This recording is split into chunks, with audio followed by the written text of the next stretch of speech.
Well, hi. Today is Monday, November 3rd, 2025. I'm Todd Studer, and this is Morning Coffee. Did you get your clock set in your house yet? We don't have to worry about that on our phones. It just kind of happens automatically. But there's one blinking on your microwave. There's one on your stove. Sometimes it's on your coffee maker if you have gotten advanced enough that you actually use that auto start on your coffee so it's ready when you get up. Once upon a time, back when I was a kid, it was always how do you get the clock to stop blinking on the VCR? We don't really deal with that anymore, but although there are a few people that still have VCRs because all the home movies are on VHS. I have always wondered about this whole extra hour of sleep routine. Oh, you get an extra hour of sleep, really? Because the only thing that happens is when I get up, the clock says it's an hour earlier. I'm not sleeping any later. It's still the same time when I get up, and that's how it was yesterday, and it's how it was this morning. Typically, I'm up pretty early, usually 5 at the latest, so trying to sleep past 4 here for the last couple of days has been pretty much an impossibility, but I'm working on it.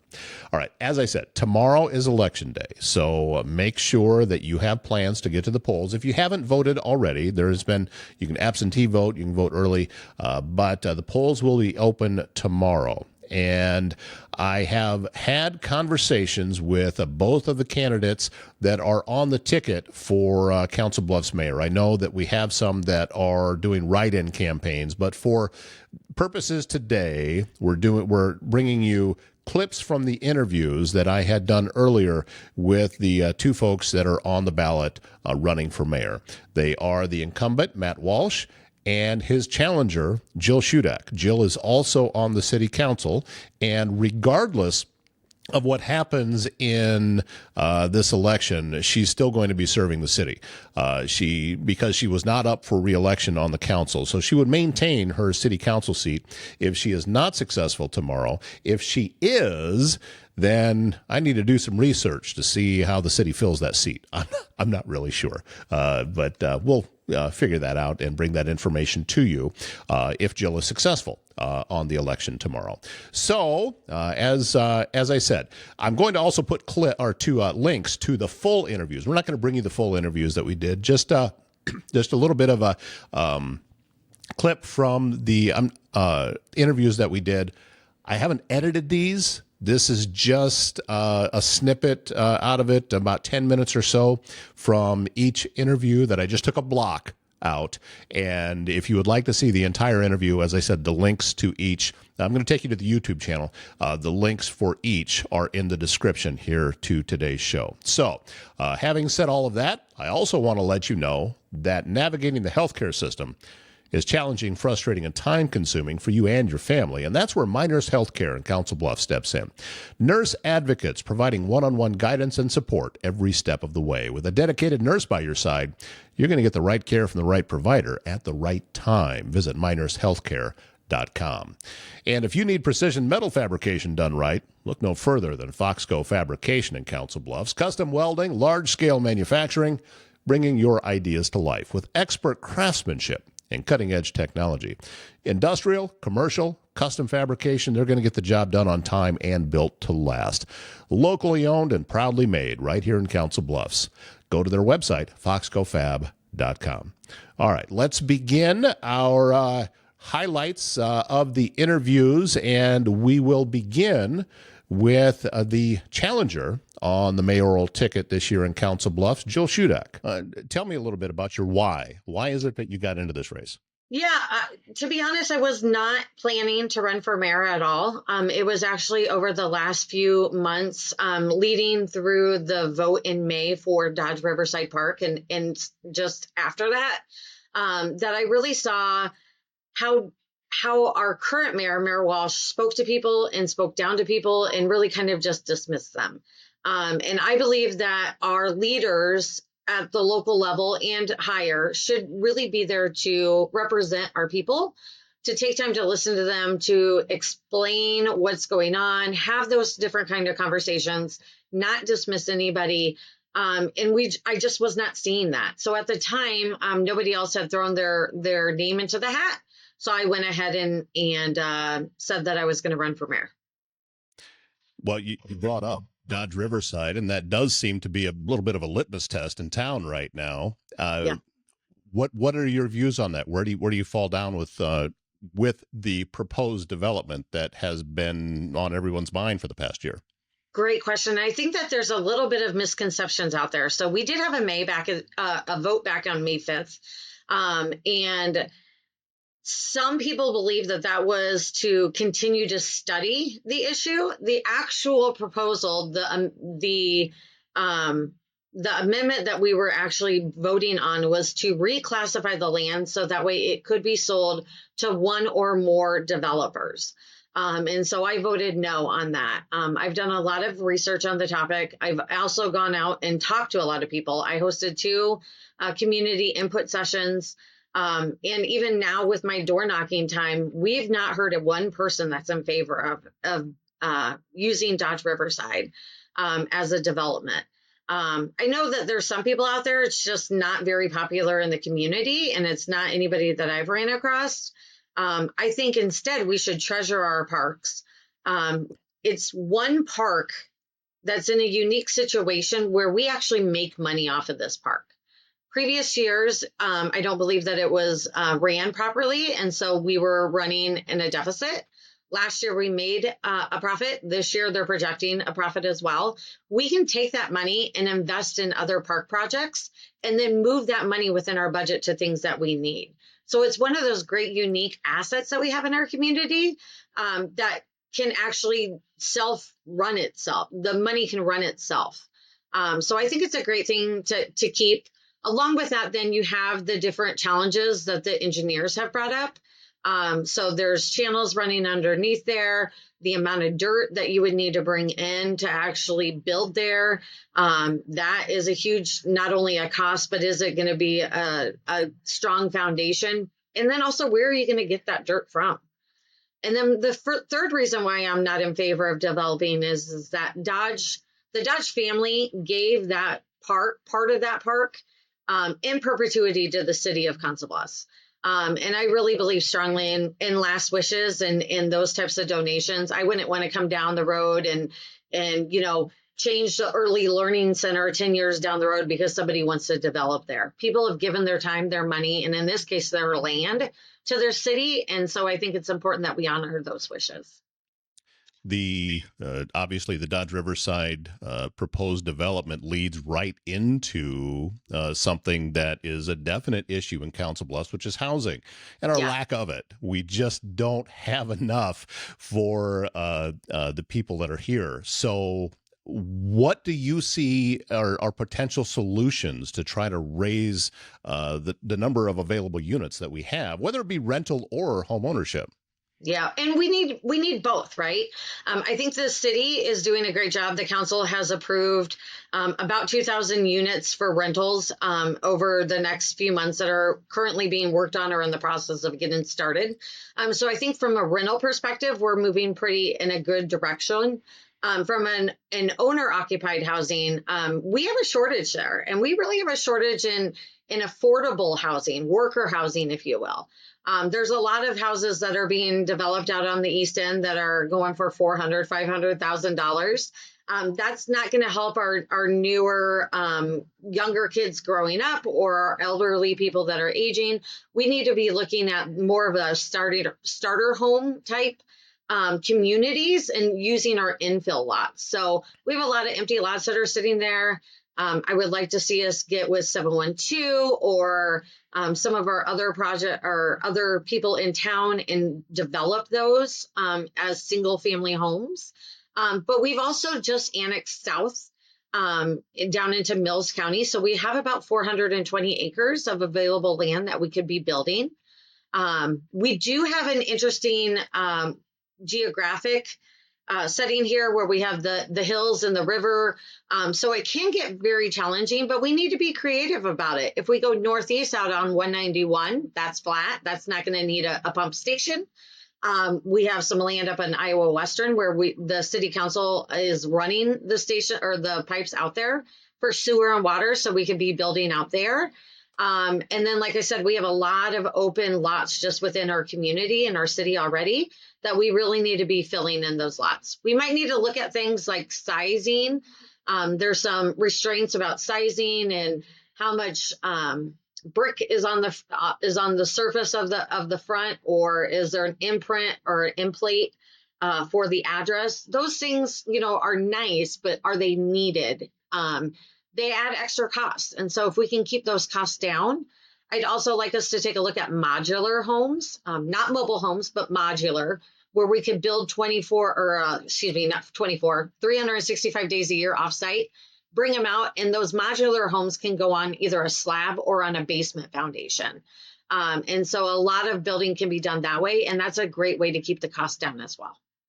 Do you think that by doing this, we can start to make housing more affordable for young people? Because I know I've seen some studies that have been out recently that a household income now almost has to be over $100,000 in order to be able to purchase a home, and young people just aren't there. They're not. The average age of first-time homeowners is going up because of just how unaffordable it is. I agree. And it is hard to be a first-time homeowner. Myself, I purchased my home, my starter home 10 years ago. I can't get out of it. The prices are just too expensive. And my goal was always to purchase my second home in that 7-year mark, and to be able to grow. And the prices have just skyrocketed, which is why I really think that we need a starter home community that is based off of those modular homes that I talked about. We also need to take a look at some of our codes when it comes to AUDs. And for those larger lots, I think that that's a great way not only to have a starter home for the growing children, but also then that back end where you have your aging parents, instead of looking at a retirement home or a retirement village, if they could stay on property and have their own little mother-in-law suite or a little cottage on the back of your property, that would be something I think that we need to take a look at as well. So housing is one of the big issues that is on everyone's mind. Kind of the flip side to that, which is the other elephant in the room, is homelessness. Mm-hmm. And I don't know anybody who's not talking about it. So what are some of the things that you see that can be done to try and alleviate what seems to be anyway a growing homeless population? It is, Todd. So I think that you're correct in saying that. We have 238, I think, identified people that are on the streets right now. I think that our HOP team is doing an amazing job. That's a team that Chief Davis created, coming from Illinois and bringing some great ideas here. I think that team needs to expand. So I think that that's our first thing. I would also a long time ago, we had an outpost on the west end of town for the police department. I would like to reopen that outpost. I spent some time with the HOP team and just driving back and forth from the station out to the tent areas and the river's edge. It's a lot of time that they're spending going back and forth. So if we could have some sort of an outpost building that they can start their day from, I think that would be amazing. And really, I would like to see our wraparound services come together into one central location. I've been fortunate that with my job, I've done some traveling, and my husband and I like to travel as well. And for the past year and a half, I've taken some time each time we go on a trip to go and volunteer at the local shelters, whether that's a woman's only shelter or a general shelter, to see what's working in their communities and what's not. And what I'm finding is that the cities that are actually bringing all of their services together in one location, that's really where they're having the most impact. So New Visions, I think, is an amazing outfit in our community. I think Micah House is doing a great job. But what we need is a building where people can go shower, do their laundry. If they have a pet, that they can have a place to tie up their pet. Some people won't go to the shelters because they don't allow pets. A caseworker is assigned to them where they're looking to see, do they have their GED? What kind of education? We can partner with Iowa Western in this space and have their nursing students come out and do general just checkups on people, and make sure that they're, if they're having any health issues, refer them into doctors then. I think if we have a space that somebody can go 7 to 7 during the day and not be kicked out and just sitting on the street, we can work them through the process and And not everybody wants that assistance, but those that do, I think it's amazing if we can have it in one spot for them to go. It's easy for you and I to get in our car, Todd, and drive around to different appointments, but these people don't have a home. So in most cases, they don't have any type of vehicle or a bicycle or anything. And so to expect them to go all over town to the different services, I just don't think that that's going to help us. And I think right now we need to try something different. What we've been doing isn't helping. We also need to work with Omaha because whatever's happening over there is going to affect us over here. I think a lot of people saw as they filled in Jean Leahy Mall, our homeless population grew over here in Council Bluffs. And that's just a close proximity of Jean Leahy Mall to our side of the river, as well as the pedestrian bridge. So we need to be tackling this on all different fronts and not just focused on one thing. As I mentioned, the entire interview, as it was posted on YouTube, we release on Facebook, Instagram, and YouTube. I'm putting the YouTube link here in the description. Makes it a little bit easier to get to, 'cause sometimes links to Facebook can jump you around a little bit, but straight to YouTube seems to be a simpler way to do it. So we're just going to do that. And Jill's entire interview is in the link down below. Also down below is the link to the entire interview with Mayor Matt Walsh, and it's just going to that particular day's show, so you'll get the entire show that we had that day. But let's take you to the interview with incumbent Matt Walsh. This is one of the most common questions I get is, when are we going to have a Costco? Well, we're never going to have a Costco because we don't have the demographic that Costco looks at when they site select for one of their stores. But if we could get some people with college degrees, that would be more attractive to someone like that. So our streets are paid for with road use tax, which is collected by the state at the gas pump and then distributed based on population. People want their streets fixed. That's the only source we use for streets is road use tax. The more population we have, the more road use tax we have, we can improve those streets. Just everything about that idea to me made a lot of sense. Now, the other thing that's a misnomer is I'm going to sell the property or I sold the property. I do not have the authority to sell the property. That's a city council decision.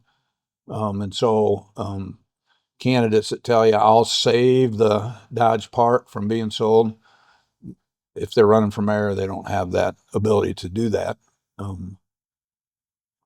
Any more than I had the ability to sell it. I came up with the idea. We put together the data that we think said this really makes sense for the people of Council Bluffs. It doesn't have anything to do with me. People say, well, his developer friends are lying in his pocket. Nothing could be further from the truth, but council voted at this time not to sell it. And so it's a done deal as of now. So, but it really, I don't bring stuff up that we haven't vetted and researched, and it would have been a great project for Council Bluffs. That the Iowa Department of Economic Development director called it the most transformative project she'd ever seen for the state of Iowa. And so I'm disappointed, but I'm a big boy. We'll go on to the next challenge. Well, with that being set aside, we still have the housing issue. Yeah. We still have, and I know that there's apartments going in, Yeah. and there's a lot of apartment complexes. And I just saw the new development. I think it was it just north of the Casey's near 23rd Avenue? Yes. That's a lower income thing that was going to be made available to people. However, that's not owner occupied. Yeah. That's just renting. Yeah. And again, we got people on average making their first time home purchase at 34. So we need to have places for people to live. By Casey's, the city of Council Bluffs applied for and was granted $8 million in housing tax credits. How tax credits work is that you can use them to buy down your state income tax. And so you have to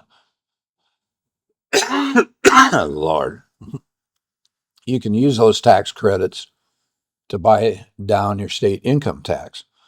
Well, nobody's going to buy them for $1 on the dollar, so you have to discount them to make them attractive. And they usually bring in 75 to 80 cents for every dollar. And so 8 million at 75% of their value, that money, you can sell those property tax credits and then use that money to develop the housing. So we will develop a nice affordable housing project that has programming for people that budgeting, um, learning to help them in the future to be successful homeowners once they move away from the affordable housing project. We actually have about 2,700 units in the pipeline that should become multifamily housing, most of those. We have an East Manawa project where we took ARPA money and invested that in 90 acres of agricultural land, brought in some dirt. We got a grant from the state to do the first phase, which will be 40 owner-occupied units. We're taking that state money and combining it with community development block grant money and with home funds. And for those lucky individuals who have applied and are on the purchase list, we think they can buy a first-time home for $175,000, a home that appraises for about $275,000. So day one, they have $100,000 worth of equity in their home, all from outside non-local property tax funded money. And then we've just approved a new residential subdivision off of Stevens Road. Jerry Torzon, who's a home builder, continues to build homes. One misstatement I heard about Dodge Park was it was all low income housing. No, it's market rate housing at Dodge Park, but we have other low income rate housing. And regardless of whether it's market rate or low income housing, any new housing unit opens up other units. If it's a market rate $1,500 a month apartment and somebody was living in a $1,300 apartment moves into that 1,500, it opens up the 1,300, and somebody who was paying 11 can move into 13. And so there's a cascading effect that benefits everybody. Housing really is a big issue right now with interest rates high, combined with the fact in 2007, with the housing crisis, a lot of people got out of that business. So it's a nationwide issue. We're thinking outside the box. We're helping. We took, again, ARPA money and created an incentive fund. And if it's in a urban renewal district, we're setting up a TIF for the city. And so we can give the developer money today and then TIF back from the future development to replenish that fund so we can use it on another project. So we're really doing some unique projects. I just got asked by MAPA to speak to their housing conference because we're recognized around the metro as being way ahead of the game and creating housing. And housing helps homelessness. With 1.7% vacancy, the experts say anything below 8% contributes to homelessness. And so all of a sudden we've got new housing that creates new property value that's a benefit for our homeless problem. Housing is the main key to future success that brings in new workforce, that broadens the tax base. And one of my city councilmen said to me, well, when's enough multifamily units enough? When the banker says, no, there's too many. We don't see it being feasible to do anymore. The financing industry will make that decision. And I said, ideally, what we want is vacant units, because when a unit's vacant, and let's say they were collecting $1,300 in rent a month, but they can't lease it at 1,300. They're going to make a business decision and say, let's lower that rent to 12 or 1,100. And he said they would never do that. And I said, they're not going to sit and let it be vacant and not earn any money. They'd rather have 12 or 1,100 than zero. So when the inventory goes up, when the supply goes up, the demand, supply and demand come more in congruent terms, it benefits people making housing decisions. Even more true in owner occupied. You know, if your budget says I can afford a $350,000 house, but there really isn't any. I was at a conference over at the Federal Reserve the other day, and a Council Bluffs resident in the West End.